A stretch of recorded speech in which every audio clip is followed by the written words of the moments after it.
Hey, it's the Channel 7 Gamer Guide. I'm Matt Barnett. First up, Rory McIlroy's PGA Tour. Now, Rory McIlroy's PGA Tour used to be Tiger Woods' PGA Tour before Tiger became more famous for his extracurricular activities than he was for playing golf. The series has been offline for a few years, and this is the first edition with Rory McIlroy as the namesake.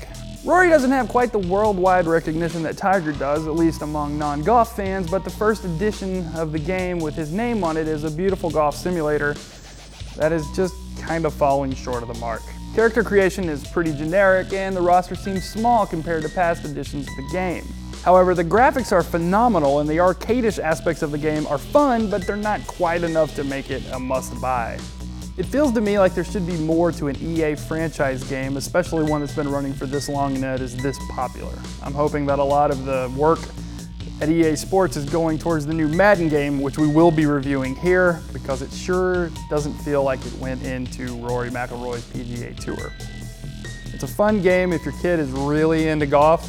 If they're not, this might be a rental, or you might just want to wait until next year when they add more features to the game. It's totally appropriate for any age, just not very fun. Rory McIlroy's PGA Tour is available now on all the big systems. Next up, The Fall from Over the Moon Games. This is a side-scrolling adventure game where you pilot a suit that's keeping a comatose human inside. You're trying to find your way out of a strange planet that you've crashed on, and I will not spoil anything else about the story because this game is phenomenal.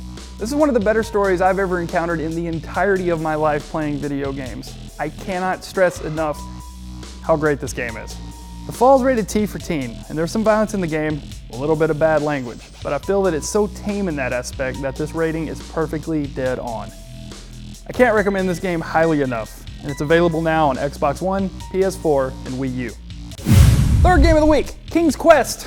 King's Quest was a series I absolutely loved when I was a kid, and I winced visibly when they announced that they were going to put out a new version of it. One, because it's been so long since I was a kid. My fears, however, were unwarranted. This new edition of King's Quest, called A Night to Remember, follows the adventures of King Graham as a boy. This game is rated E for everyone and has some fantasy violence, shooting goblins with magic arrows, that sort of thing.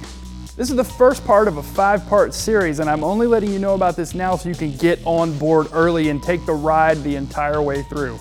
If you like the old King's Quest, get this. If you've never heard of King's Quest, or you have and you just want to see what all the fuss is about, get this. You won't be disappointed. It's available now on PS3, PS4, Xbox One, Xbox 360, and the PC. The final verdict, Rory McIlroy PGA Tour. Perfectly appropriate for your young ones, just not a lot of fun. If you're really into golf, give it a try. If not, wait till next year. The Fall, appropriate for teens and up.